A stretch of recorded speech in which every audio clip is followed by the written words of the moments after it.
I'm Frances Callier. And I'm Angela V. Shelton. And we're Frangela. You know what you need in your life?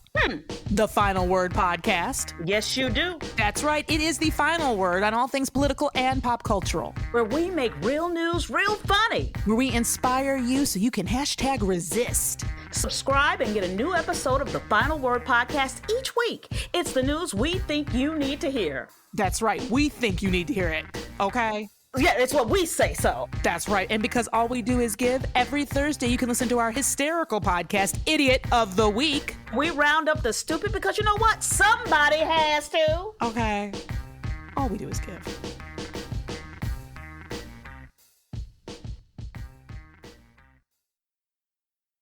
MSW Media.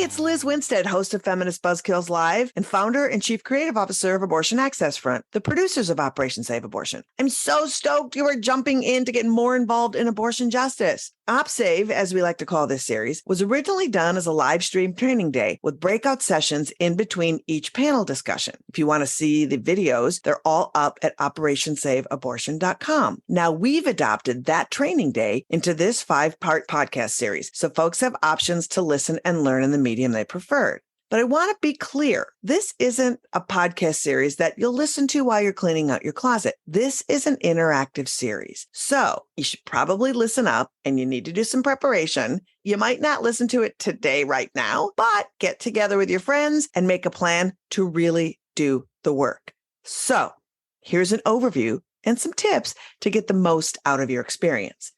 First off, gather a crew of folks to listen to each episode who are fired up and ready to learn about abortion activism and who are ready to take action, because each episode has a post-episode activity guide that you can find at operationsaveabortion.com or in our show notes. This activity guide will help you engage in discussions and activities relevant to each of the panel episodes. So listening and then interacting after, it's sort of like a book club, but with activities and direct actions that really help you get a deeper understanding of abortion activism and helps you find your place in the movement. Each episode has a different focus: patient support, clinic support, legislative and policy work, and direct action. And also, we open the entire series with a conversation about reproductive justice. Now, I want to make an important point to you. The goal with Operation Save Abortion is not to overwhelm you with everything that needs to be done. It's designed to give you a meaty orientation of what needs to be done so that you can learn about all the opportunities available and then choose which of these opportunities inspire you and that are compatible with your capacity to give time and to what's available in your area. Now, the first episode in the series, as I said, is about reproductive justice, and it's first intentionally, as we want you to learn about reproductive justice so you can root your activism in this framework and use that lens in every conversation and brainstorming session you have during this series and in all of your activism. The Operation Save Abortion series wants to take you beyond the march. As we like to say, you go to a march, but you build a movement. And this series wants to do the latter. So, let's set some expectations. As I said, each episode is a broad overview. We're in it for the long game. So if you're looking for deep dives into specific areas where abortion advocacy intersects with other activism, like gender inclusion, disability and abortion rights, and white supremacy in abortion, there will be subsequent conversations and workshops on those and a variety of specific topics. So if it's trainings you're seeking, say on self-managed abortion or safety protocols online and in person doing direct actions, you won't be hearing those in this series. But here's what's cool. We have an activist calendar posted in the show notes and at operationsaveabortion.com. It's chock full of workshops, seminars, and actions and activities that will give you deeper dives into these specific areas and so many more. Plus, you can always listen to our regular podcast, Feminist Buzzkills Live, because we always do deep dives into those issues, and we'll continue to do focused episodes on many specific areas of abortion justice and the intersections of so many issues. So make sure you like and subscribe to Feminist Buzzkills Live wherever you listen. After listening to the series, if you want to go deeper than just choosing events from the activist calendar, we will connect you to specific providers and patient advocacy groups in your area. But in order to do this, we require a vetting process. Why? Because we need to protect our movement from anti-abortion extremists who infiltrate and want to do harm to providers and patients. And it's really important that we make sure we know who you are and that you are here for the right reasons, not the wrong reasons. So once we've vetted you, we'll connect you to the groups who need your help. If you want to be vetted, you can check out the vetting form at Operation Save Abortion and also in our show notes. Now, and this is really important, everything right now is absolute chaos, and you may not hear from organizations that you want to give your time to right away. So in the meantime, really utilize the activist calendar because it's full of amazing opportunities to get active and make change. Remember, we all need to be patient because this is a long-term commitment. So I'm going to give you some tips on how to make your activity sessions great. After you've listened to an episode, take notes during the episode. Super important because you'll be discussing your aha moments during the episode. So you want to write them down to bring them up in the discussions. You'll see that you need a whiteboard for your discussions. Make sure that when you write on that, take photos before you erase it and email them to yourself and your friends so you can further your discussions. And also make sure you check out the toolkits in the show notes. Make sure you download them before you start listening. Have a great time. Really, this is just the beginning of you building community and becoming the activist that you want to see. This panel is awesome. This is also the panel that a lot of you really wanted to know more about.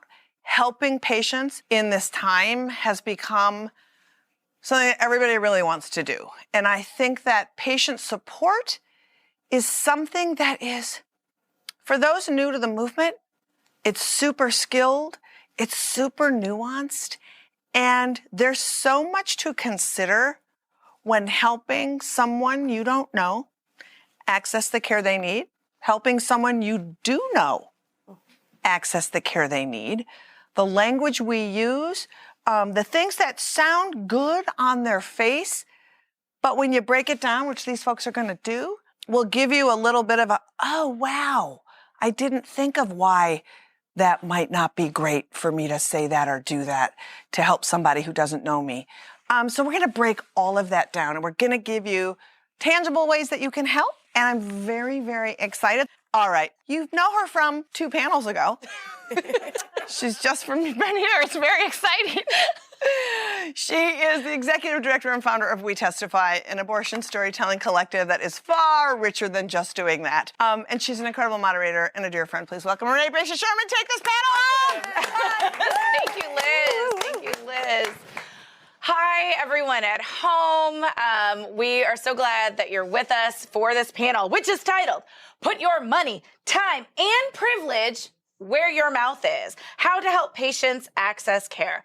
I am your moderator, Renee Bracey Sherman. I use she, her pronouns. I am so honored to moderate this panel with some really dear friends of mine. We go way back, but also because I started out doing this work, doing practical support and supporting patients, taking them to their abortion appointments, having them stay at my house when they had multi-day procedures.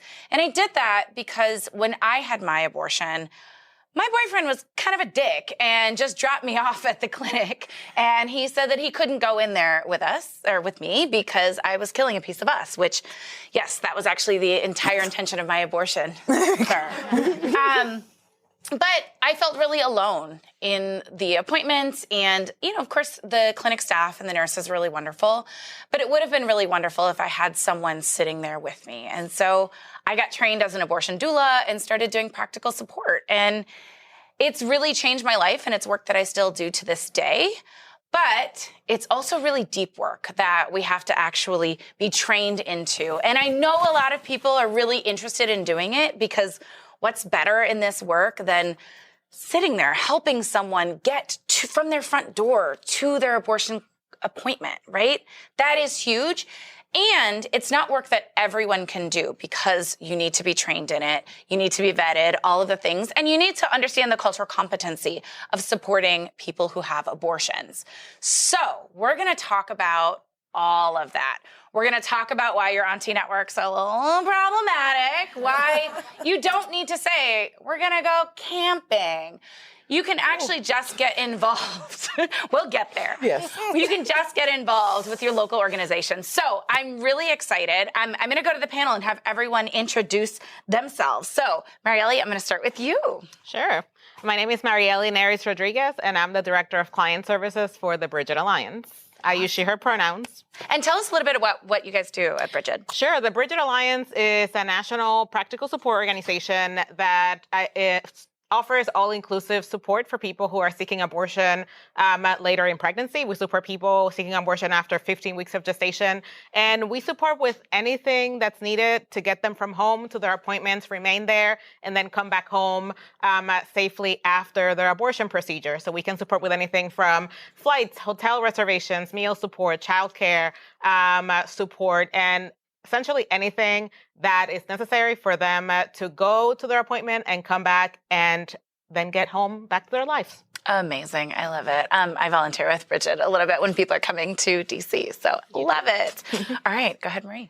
Hi, my name is Marie Kahn. I'm with Midwest Access Coalition. So like Bridget Alliance, we're a practical support organization. So helping with that end-to-end travel, whether that's driving, bus, train, plane tickets, getting real creative, like a young person renting a U-Haul, all of those things, safe hotel bookings, and funding for food and childcare for folks. We work with folks that are traveling to, from, and within the Midwest, so we're more regional.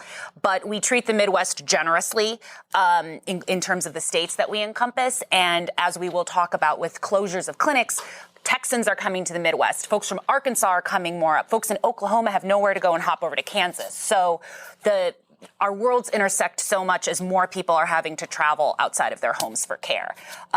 We started fundraising in 2015. I've been with MAC since 2016. And I also, I'll mention, I escort at a now post-Roe clinic up in the Bronx as well. So a lot of us are involved in different aspects of practical support in getting someone to their clinic safely.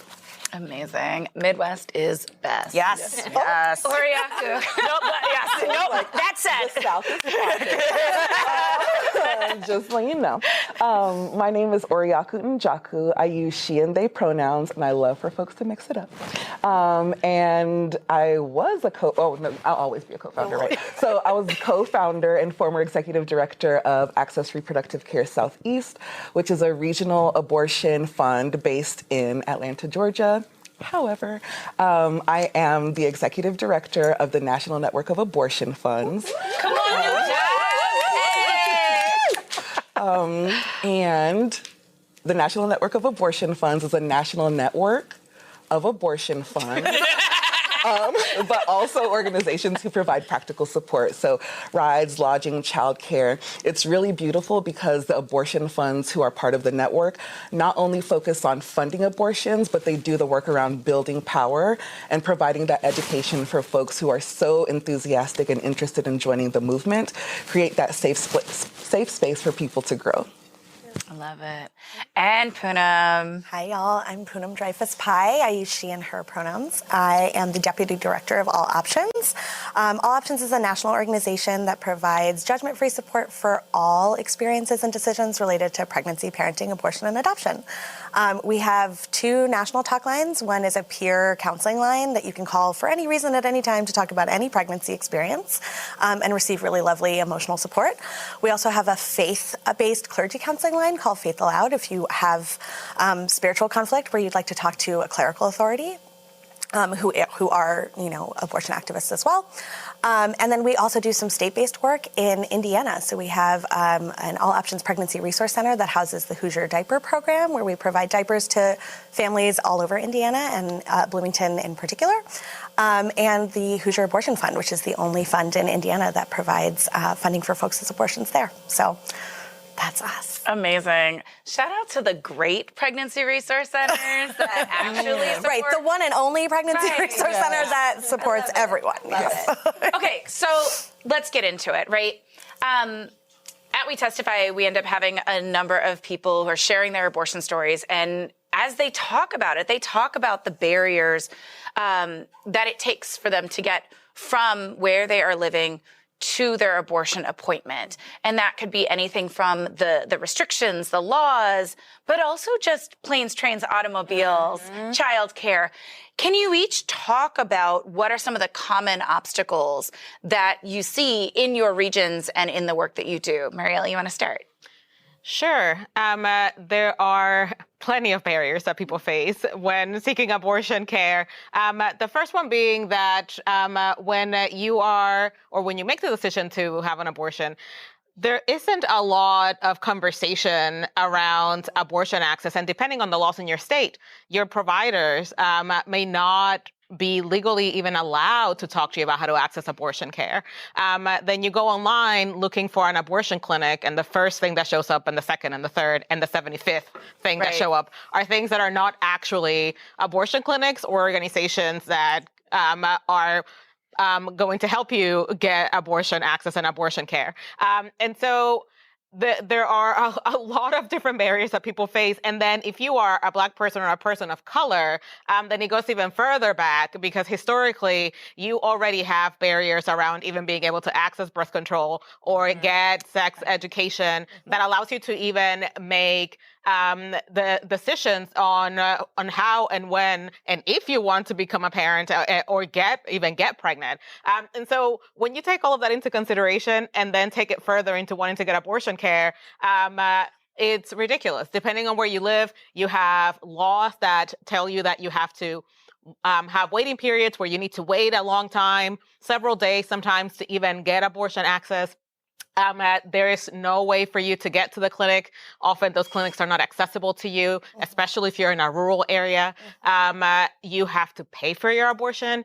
If you are someone who has Medicaid, you will most likely not be able to pay for your abortion care with your Medicaid coverage. And so even getting access to the money to pay for the procedure can be a gigantic barrier for people. And so from cost of the procedure to getting there and coming back, if you're going to lose work, where do you leave your children? All of those become issues that people have to deal with and are more exacerbated depending on where you are and who you are as a person. Right. And they just kind of layer and layer and layer and layer. Yes. So, Marie, can you talk about, particularly in the Midwest, where we're seeing a bit of mixed access, right? Yes. All of those barriers. And then what is adding with that mixed access looking like? So I'm originally from Wisconsin, and Wisconsin was a state that when Roe fell on the 25th of June, Wisconsin went dark. There were folks at the independent clinic in Milwaukee, and once it hit 11 a.m. East Central Time, you couldn't have care anymore. So Wisconsin is an example of that. Whereas we have Indiana, a state that's currently legislating to get rid of abortion, but it's not there yet. So you can still get abortion in Indiana. So a lot of the Midwest right now, Renee, is working with pregnant people who are trying to figure out where they can go based on where they live, what's open, what is either going to get them care finished in one day for them to take their abortion pill, or in the case of Indiana, you'll have multiple visits and waiting times. So people are scrambling to determine how to stay as close to home while still being able to access this care. And something we often see in the Midwest, which isn't typical, which isn't unique to the Midwest, but especially in a region with many rural spaces, is folks that are underbanked and non-banked. So when it comes time to, I need to travel now to Chicago from northern Wisconsin and I don't have a debit or credit card, it's going to be really hard to check into a safe hotel and be in an area closer to your clinic, downtown Chicago, like right there, able to get care. Folks plan to sleep in their car. People have all of these plans thought out to how I'm going to be able to get this care safely, because I now have to drive a ridiculous. People already had to drive very far distances to come and get care in the Midwest, but now it's more exacerbated, and especially in this time in the summer where there's shortages on rental cars. With COVID, there's been a reduction in Greyhound and Amtrak trains. There's other effects from the Supreme Court's rulings so far this year that have now said that ICE and immigration get to check within 100 miles of the border checkpoints. We're already seeing that.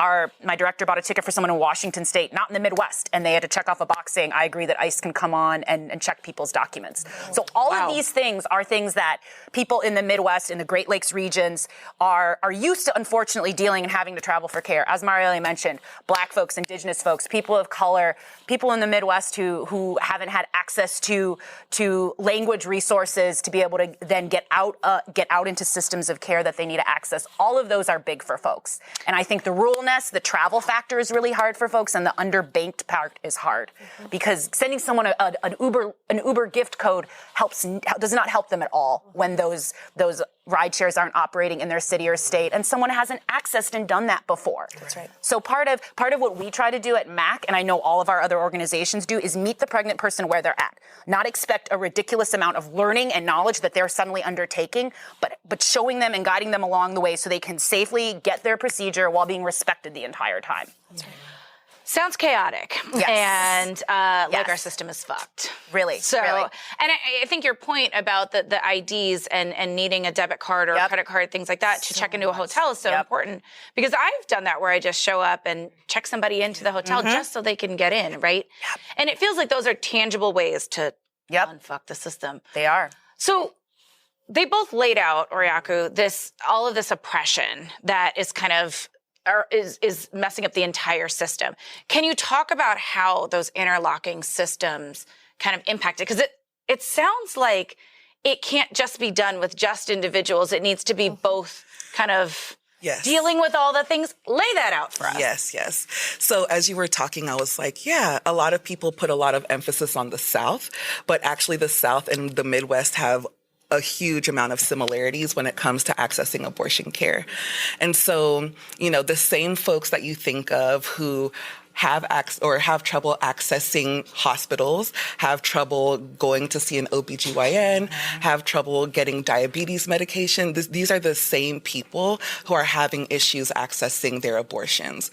So when we say abortion is healthcare, we're also really acknowledging the fact that there's so many other layers of oppression and so many other reasons that impact people's decision-making process that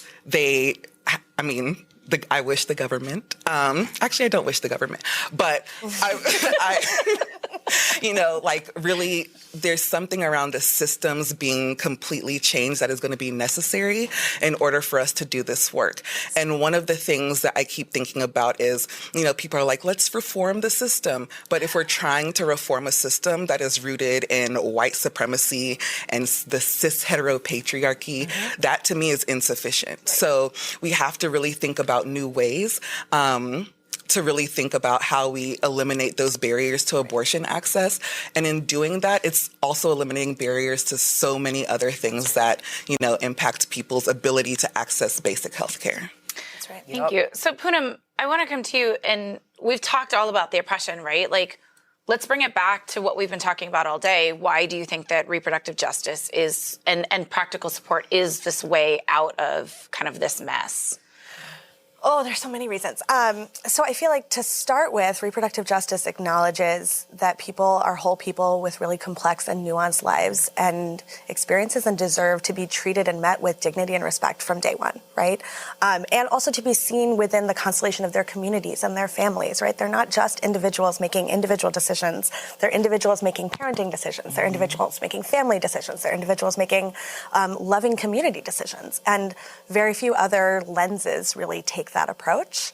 So that's one thing. The other thing I'll say is reproductive justice also acknowledges that the systems that we have more often than not caused us harm, right? So even when we say something like abortion is healthcare, which is true, our healthcare system is broken, right? So it's like we want abortion to be treated as healthcare, but we want it to be treated better than the healthcare that we're getting right now. Because it's bad. The healthcare we're getting is bad. Too many people are paying too much money for basic care if they can get it, right? And so an abortion is not dissimilar from that, unfortunately. So I feel like reproductive justice also acknowledges that, right? That the existing supports are nowhere near enough. And in order for us to have the lives that we want and be able to raise the kids that we want or have the families that we want, and to be able to do that in a thriving way, our whole systems need to be demolished. And something new must come from it. And I have full faith. I have full faith in in the leaders of this movement and their ability to imagine a better world and help us see it through. Sounds like a lot of work. It is. But I know that we can imagine that world. And part of doing this work with practical support is imagining that other world, which you will be doing at home during the session after this. So get ready. There are lots of different ways. Some of you have named the different ways that people can show up with practical support, whether it's lodging or giving rides, things like that. And we can talk a little bit more about what that looks like in a minute. But they're not always things that individuals can provide for strangers or, people who are seeking abortions, right? And so we still need people to be able to donate. Yes. Because people do deserve the privacy of having a hotel room for their abortion, or being able to say, actually, I would like to take a cab and not take a ride because I don't feel comfortable being in a car with a stranger, right? And so we do need donations and money to do that. And so I want to be clear to everyone out there who's listening, it's really wonderful that you want to get involved. And you can't just show up at an abortion clinic and offer your car to people. It's kind of like when you get to an airport and they're like, don't take a ride from a stranger. Yes. Those rules still apply, okay? Because you might be a really nice person, but so is the grandma doing the sidewalk counseling outside. So we really want to make sure that people who are traveling for their abortions know who they can trust and that people are vetted and are going to care for them, right? And then we also would just discourage you from going camping and offering just your couch. Say abortion. Just say abortion. Hello, my mantra, right? Just say abortion. But also, just to offer, I get that you want to offer your couch for someone to stay at, and that's really, really wonderful. And it's really great when they're able to have their own space, have a room in your home, their own space, or also that they know that you've been vetted and that you're a legit person. Because the reality is that when they're trying to get their abortion, they're actually scared and dealing with a lot, right? The whole force of the government has told them that they don't deserve this healthcare and that they should be criminalized for it. And they don't necessarily know who they can trust, whether it's people in their families or, anyone at the clinics, things like that. So they're trusting you. And it's really important that you go through the processes that organizations in our communities, that our movement has set up. So please do that. We love you so much and want you to volunteer. And I promise you, the trainings are a lot of fun. Yes. And you get to meet really nice new people. So just go through the training. It's fine. So we talked about this in a previous session with the clinics and now for funds and patients. What are some ideas that you've been seeing that are not as helpful as people think they might be? Oriaku, I'm coming to you first. I see that look. What are things that people are really trying, right? Yeah. But it's not as helpful as it could be. Right. No, there are so many things that come through. Folks are like, oh, they could sleep on my floor. So if you had a family member that was coming to visit you, would you want them to sleep on the floor or would you try to prepare some space for them to sleep? There are folks who are like, I can give you a ride. But as Renee mentioned, getting a ride from some random person, not necessarily the best. And even having the cultural competency to understand what this person is going through. For instance, being a white person driving through wherever, even in the South or Midwest, that's fine. There's a less chance that you're going to be arrested. But me taking someone across state lines, me driving through a sundown town, those are obstacles that come into play. Real quick, can you say what a sundown town is for folks who might not know? Yeah. So this was back. Well, actually, there's still some sundown towns, but racism's still alive. Racism is a thing. Whereas when the sun goes down, Black folks are expected to be in their homes. Otherwise, it's fair game. You can get assaulted, you can get beat up. It really doesn't matter. But as soon as the sun goes down, it's time to go inside. There have been ridiculous ideas like, let's put an abortion clinic in an Indian reservation. And I'm like, have y'all talked to Indigenous people? Like, there's already issues getting healthcare as an Indigenous person, and the idea that you would put an abortion clinic on a reservation and have people who are not involved, who don't, understand the culture, just come in and get an abortion there.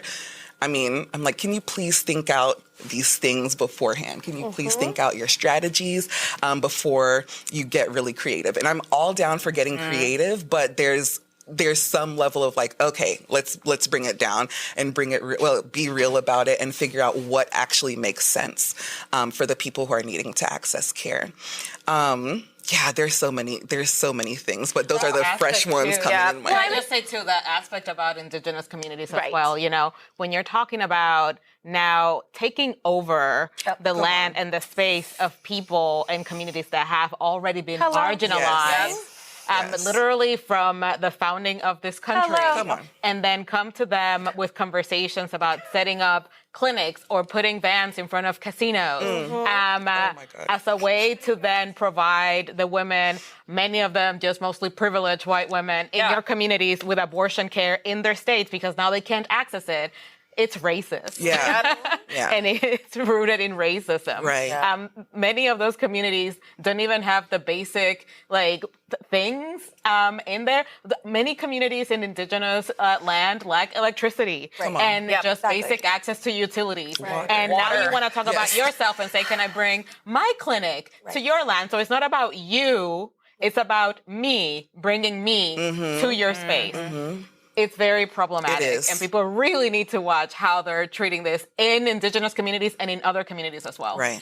I mean, hello, can we not recolonize land we already colonized? First off. And then second, why did you not think about the abortion access that Indigenous people needed until you lost your own? Okay. Because one of the things, I'm writing a book on abortion, and so I've been doing a lot of history reading, and one of the things is that the United States government actually took land from Indigenous communities based on the fact that they would not stop providing abortions in their communities. So there is actually a really difficult history in the way, difficult's not even the right word, really racist, colonialist history of our government denying Indigenous people access. And so to then say, well, I lost it over here, so now I'm just going to go do a land grab again is really, really painful. And I think I'm sure people think they're being well-intentioned, but they don't understand the history and how harmful that is to Indigenous folks. So shout out to Indigenous Women Rising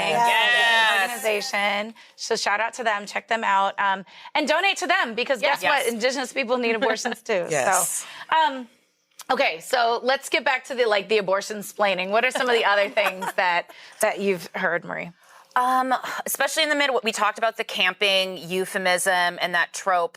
It's something that we often see in the Midwest. I think there's the mindset of I'm going to cook food, I'm going to make a meal, all of these things. But again, this should not be something that is patchwork, that is piecemeal. So the people with the power, the folks who have the power, who haven't been stepping up, put your money where your mouth is. You want to provide lodging to someone. What connections do you have to actually get hotel vouchers? What can you do to work with, like you said, Renee, and everyone's mentioned, the existing organizations on the ground?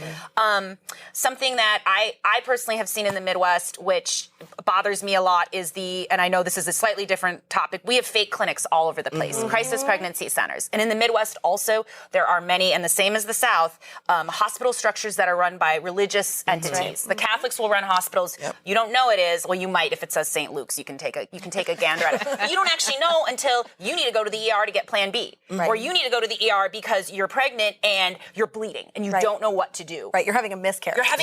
And I'm like, I'm sorry, where does the whole come camp with me help with that? It shows to me that people, don't understand, aren't talking to people who need abortions. So they're not understanding those individual experiences for someone. People do not usually have the luxury of time to plan and figure out their abortion. When they're reaching out to folks like us, they've already scrambled to find the $525 to $700 they need for their medication pill, or more money to get their surgery covered, their sedation, if they're farther along in pregnancy, like the folks Marielli assists. If you're 30 weeks, 32 weeks, and you need to travel outside of your state to go to DC for care, for life-saving care, that is not something that, hey, I'm going to hop on Google and Reddit and look for the nearest auntie who's dropped her info. You know, and I'm sorry, aunties are white. I'm sorry. Aunties, like, I'm sorry. I've never met a white people like don't get aunt. to have. Yeah, your aunts. No, that's not appropriate. And it's disgusting that we are telling people, hey, you've come to us in need. You've reached out for all of this. You've come to politicians and legislators and everyone, and this is like the last stop. You need to have this care now. And yeah, our solution, America's solution, is to put you on the couch, on the floor with, a bed. No. I mean, you're going through that labor. tracks, though, right? In terms of how we treat people, it feels accurate. We still shackle. 34 states don't have legislation that prevents the shackling of pregnant people. Right. Not people giving birth, people having an abortion, what have you. Pregnant people. We're incarcerated. So all of these things need to be addressed and looked at and talked about, as opposed to these vague references to abortion. Also, the last thing I'm going to say, if you're offering your space up, you should say abortion. Yes. Someone should come to you and say, hey, I need to go camping. And then you have that conversation. Don't use your privilege. Use the fact that you have access to this. Say the word abortion and actually show up and be there for people. That's right. Yeah, I think we need to keep in mind, too, that having good intentions can be very, very harmful. Yep. Good intentions doesn't mean good outcomes. Yeah. And you really need to keep that in mind when you're trying to support people who are seeking abortion care.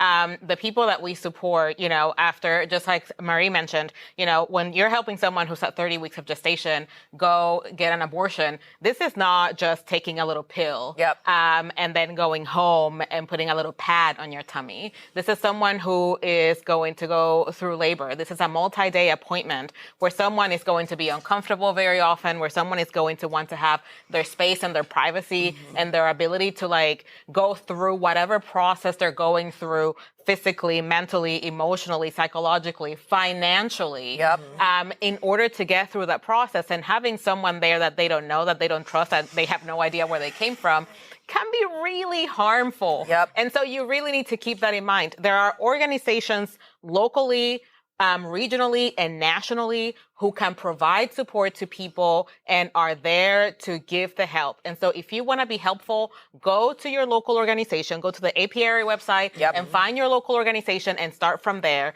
Get trained, get the language, get the baseline that you need in order to actually be helpful and not fall into the harmful aspect of wanting to be helpful. That's right. Okay, so you just started there, right? Here's what people need to do to get involved. And there's so many things that people can do, right? Yes.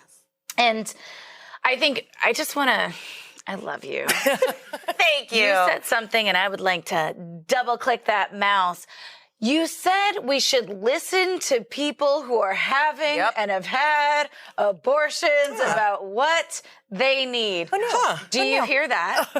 Listen to people who have and are having abortions about what it is that they need. Because if you haven't been through an abortion, let me tell you, there's some secret things that you just don't know. You can go to wetestify.org/abortion to learn some of them. But I want to talk about what are some of the things that people can do to make themselves open to people in their lives who need abortions, right? Because activism starts at home first. Yes, that's right. It starts in our families, in our communities, right?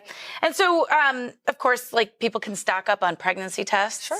Yes, the ones at the dollar store. They're just as good as the really expensive ones, I promise. Yes. People can stock up on Plan B because those are $50 a pop. Real expensive. Get a bunch of them. And also then people don't have to try to get them out of those stupid little boxes, the plastic boxes in the store. They're very annoying. What are some other things that you all think people could do to prepare and support someone who's having an abortion? I mean, I think about just having some cash on hand ready in case someone needs it. You could have all of the things that you need for recovering for an abortion at home. The real thick pads. Do not offer people really hearty soup and stuff after their abortion. It's a lot. Keep the food light. Ask them what they need. Just being ready, right? What are for each of you some things, maybe one or two things that you all think would be great? Poonam, you want to start? Sure. Yeah. Well, I was going to say, to begin with, when we talk about being someone who says the word abortion, what you're doing is making very clear that this is not a thing you're going to stigmatize, right? This is not a thing you're going to shame someone for. It softens the ground for someone who is going through something for which they are extremely vulnerable, right? Like, even if they're making a decision that they feel really great about, the forces that are surrounding us, the water that we're in, the air that we're breathing, is telling them that they should be ashamed, they should regret this, they should be feeling grief. And if you feel all of those things, that is okay, but you deserve support regardless, right? And so when you are someone who can say abortion, when you are someone who can ask, like, how are you feeling? What do you need? Leaving those, like, open-ended questions for them to be able to name, like, this is what I'm feeling, this is what I need. You are signaling to someone that you care, and that is a really powerful thing that you can do. We're a country that likes to talk. I said this when we were prepping. Also, we're a country that likes to talk. We're not a country that likes to listen. Yeah. And what people who are having abortions need always, but especially in this moment, is to be listened to and heard and respected. So I feel like that's a baseline thing you can do without materials, without money. You can just be a person that listens with a lot of compassion. Do you hear that, Joe Biden? Doesn't cost any money. No money at all. Doesn't cost Congress. It's just a thing. You could just say the word abortion and listen to people who have abortions. Oriaku, what are some other things people could do? Oh my goodness. I feel like one of the really important things is doing the work, like that political education work, to understand why we're even in the place that we're in. Yep. Really doing that work to understand the difference between reproductive health, reproductive rights, and reproductive justice. I would say the first two focus on the me, but then reproductive justice focuses on the we part of it. So really thinking of, like, if we're trying to fight for our collective liberation, what does that mean? How far are you willing to go? Liberation doesn't mean, oh, well, we're going to be liberated from all these things except abortion or except racism, you know? The other thing that I would say is really thinking about the people that you're supporting as people. They're not patients. They're not your client. They're not just a caller. They're actual people who you live with and work with and love in your communities. And so that is one thing that, you know, this is not a transaction. This is an opportunity that can be incredibly transformational for a lot of folks. And if you don't do the work to be very intentional and even ask, how can I support you today? Absolutely. You know, then it really is just you coming in with some white savior complex or some other complex, trying to do the work versus being a co-conspirator and really showing up for people in the ways that they need. I love that. Like, treat people as your equal? Yeah. Yes. What? Yeah, this is not a charity case. This is not like, no, it's like they're people. What a concept. All right, Marie, what do you got? When I'm sometimes talking with folks who are trying to figure out where to get started, I'll say, you know, what is a community that you're tied to, that you're invested in? Well, folks that reach out to us that are like, I have high schoolers now. I'm worried about my children's reproductive future. Okay. We have high school social workers in Chicago that reach out to us that say, we need pregnancy tests. And these are, you know, spaces like Chicago where we think abortion sanctuary city, haven, all of this. There are people slipping through the cracks, our people constantly. And young people is a huge, huge component of that. So for instance, just as an example, for me and for our work at MAC, we put together emergency contraception kits. So that's one area that, hey, you can put together these kits like Renee mentioned, buy EC, put together those kits. Put them in your local free fridge in your community. Library. Your community library. If there's not that, get it started. And recognize, like Oriaku mentioned, the intersectional approach that people need within reproductive justice and reproductive health care. So the same folks that are looking for EC also may have a need for diapers. May have a need for formula, the formula crisis. So maybe you don't have a car, maybe you don't feel like you're capable, and that's totally fine, of being able to activate in other ways. But you can get EC kits together. You can be someone that your children's peers trust and come to in a high school context. You can be someone that your family members know they can ask information of, and you're going to give that reproductive justice, non-white savior explanation and history and context because you want it to be about the we and not about the you. So figuring out those communities, especially young people, they're a community we all care deeply about. Folks that English is not their primary language. That is another community where trying to make sure that those folks know where they can go to access safe, trusted care and get the materials and supplies they need.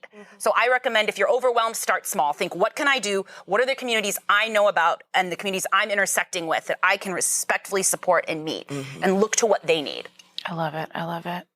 Riley, round us out. I think what I would say is that people need to remember that words matter. And that before you speak, you really should think about what it is that you're saying, because your words carry weight, and what you say to the people around you and the people who are listening to you will have an impact. How big that impact is can depend on the person, but it can have an impact overall. I've seen a lot of people, especially on social media, talking about, oh no, people who get abortions at 30 weeks wanted a pregnancy. They were expecting a baby. They wanted a baby. And so this is a hard decision. Yes, many of the people that we serve had planned to be parents and wanted the pregnancy and are going through a very, very difficult emotional decision. And then there are people who just had no clue they were pregnant. Yeah. And then there are people who went through very, very horrible trauma and then were in denial or didn't understand or just didn't have the concept that this could happen to them and didn't realize they were pregnant until 28 weeks of gestation. And so there are people who come to make a decision about abortion care from so many different perspectives and so many different walks of life. And so the words that you use to say, oh no, this is a difficult decision, or this is horrible, or they wanted to be parents, that matters. And it carries the perpetuation of stigma and the perpetuation of stereotypes and of other people thinking that if you are having an abortion, especially later in pregnancy, that either it's because something dire happened to your health or because there was a fetal anomaly or because you're bad. So please check your words, check what you're saying, and check your bias. I love that. Okay, so we've talked about all the things that are not helpful. Let's tell the folks at home what is helpful. What are the things that you wish people who are new to the movement, who are listening out there today, that are like, okay, great. I hear it. I'm going to do the work. I'm going to examine my language, right? I'm going to talk to folks in my community. And I do want to get involved. What is something, maybe one thing from each of you, what is something that you wish they understood about the abortion fund or practical support organization that you are involved with? Marie, you want to start? I wish that people understood better the lack of resources, and this tag team's on all options and what they do, the lack of safe spaces for people to go to get literally all option pregnancy care. It is so hard to do that in the Midwest. And oftentimes folks, not just the Midwest, but especially the Midwest, folks get that information when they finally schedule their appointment and get to go to their abortion provider. So I wish people would understand and see the incredibly toxic trail of, we're not going to allow you to have sexual education. We're not going to let you know and understand your body as young people. We're not going to let you, if you even think you're queer, we're going to report you to the government now, depending on the state you're in. All of that means that someone is not going to understand their body. They're not going to be prepared for when they consensually have sex, when horrific things occur to them. So we're already failing people at that point, and they don't have that educational structure in place. And we need to start there. We need to start doing that to get people in a space where they have all the resources there for them. They understand their body, and they can have greater autonomy over their own choices. And I think in the Midwest, people don't appreciate. They think, all right, Chicago's a safe space, this and that. Chicago has so many fake clinics. Indiana has so many fake clinics. We've gotten people who have gone to a crisis pregnancy center, been told, oh, you're 9 weeks, you're 8 weeks pregnant. And then they come in and they're in their teens. They can't take the pill anymore. They can't do any of this. And these are those entities in our backyard that are getting Midwest tax dollars. Yes. Right. Illinois has done some good work, but Wisconsin, it's disgusting. So I would encourage people on the ground level, examine where your city funding is going. Examine what city ordinances look like. Who is there? Like maybe your abortion clinic left, but who's gotten to maintain and continue that stigmatizing language and those practices? Folks that aren't there providing the diapers and the formula to people when they should be. So that would be something I would really encourage people who have the energy and the time and the connections to really, really drill down on that, because it is a disgusting endemic situation all over the country. And we especially see that for our rural communities. I love it. Yeah, it's like, here's the problem, and let's flip it on its head of how we can solve it. Great. Marielle, let's go you, and then we'll come all the way down. Sure. We really focus at Bridget Alliance on ensuring that whatever it is that we do it thinking about what the person that we're serving is telling us is best for them. Yes. And so whatever you do, however you get involved, whoever you get involved with, do it because it is what's best for the people that you're serving and not because it's what's best for you. This is not about you. This is not about how you would treat your pregnancies. This is not about how you would decide for your body. This is about how other people decide for themselves. And so as long as you're coming into this work with that mindset, then you'll be fine. And do it with organizations that are already settled. And everyone on this floor here works together. Yeah. We see one another every day on Zoom. We coordinate and collaborate with one another. I know the organizations in New York where people can, go, and if you want to stay in someone's house, you can, and they're trained to do that. Yeah. So there is a little bit of everything everywhere, and there's a space for you and what you can do. And if you can't do anything physically, then just go to your closet, take whatever little clothes you have, and take it to the local store and sell it for $2 and donate those $2. Yeah. $2 will help us get someone a bus ticket. So anything that you can do will help. Awesome. All right. So in our last minute, Poonam, what are you thinking that you want folks to go out there and do? So 2 things. One is, again, the clients, the patients, the people have the answers for themselves. Your job is to hold space for them if they're talking to you about their experience and bear witness to their experience. It's not to have an agenda for what they're going to do, right? And that's hard for us, especially when people in our lives are making decisions that maybe we wouldn't make or that we have feelings about. But our feelings are not important in those moments or need to be set aside so that we can show up for the people in our lives. If they're having abortions or if they're considering abortion. So that's one. The other thing I would say is, we're talking about doing this work with organizations, and please have patience. These organizations are small. We're grassroots. We are not massive entities. We are coordinating our work together, but All Options has 10 staff people, right? We've been doing the work for 17 plus years, and a lot of that time was volunteer run. So we're small, we're scrappy. We know we're experts, but we don't have the capacity to meet everybody's urgency, right? We're not moving at the pace of urgency. We've known that Roe was going to fall for a long time. We have been building this work for a long time, so we need you in the work for the long haul too. I love it. Oriaka, close us out. Abortion funds. What are we doing to support them? Oh, my goodness. So to support abortion funds, fund abortion. Yes. 110%. Yes. The abortion funds that are in your communities may not have the same brand recognition as some of the larger organizations. Yes. But they're there and they're doing the work and showing up for folks in community every single day. So just because you haven't heard of an organization doesn't mean that they're not there. And then the other thing that I would say is what brings you joy? What makes you happy? What are you really passionate about? And see how that can be used in supporting people as well, supporting some of these organizations who are scrappy, but we shouldn't have to be. We should. That shouldn't be a thing, whether you're making donations for general operating expenses or the direct service, those are things that the organizations need. And so if you're a graphic designer, help an abortion fund out. If you have some clerical skills, admin work, is something that folks can use. There's a wide range of things. And so really think about, again, what brings you joy? What are you really good at? And how can that be in service of the people who are doing the work? I love it. I love it. Thank you all so much for this fantastic panel. I see that we're getting close to the dock, and so we've got to bring our cruise ship director back up. Oh, that's my boat noise. Take it away, I am Liz. back. Thank you. And I just want to button on Ori because remember in our exercises last session where I said, tap into your shit, know what you're good at, know what you can sustain, buttoning that. Thank you so much because I think the savioring complex can be hard, and you all made the most brilliant points about why sometimes these ideas aren't awesome. I just wanted to add one, and that is offering yourself up means that one other person gets to know about somebody else's abortion who doesn't really, who that shouldn't be. No. The least amount of people that can be involved in somebody's procedure is where we want to be.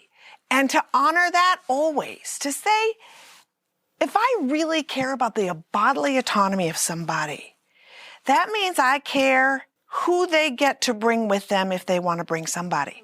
I don't make that decision. I can throw some resources your way to do that. You know, I want to make sure they feel like they can have the feelings they want to have in a hotel room. I want to make sure when I'm taking this on that that person doesn't have to indulge me because they're in my home. Yep. Right. And I don't want someone to feel accountable to me because I helped. Yeah. Yep. I simply want to help. Yes. And if you simply want to help, these organizations are going to fill you in on ways.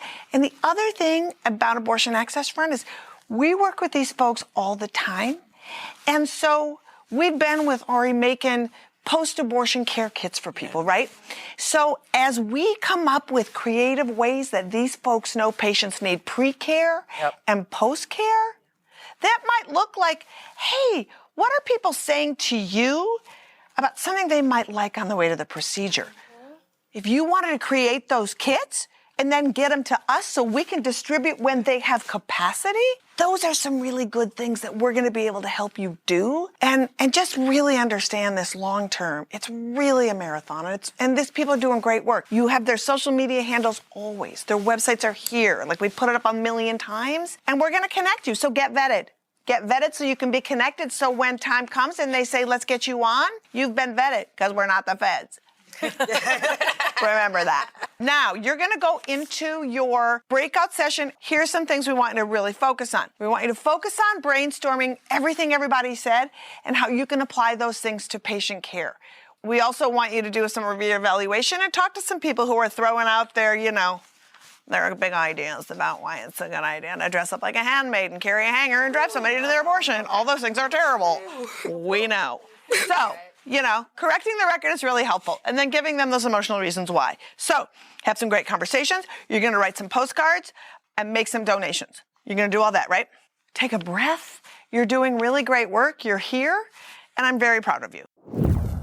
Okay, guys, it's Liz again. How awesome was that panel? Amazing, right? So now it's activity time. Again, the activity guide, if you haven't downloaded it, it's your Bible for the day.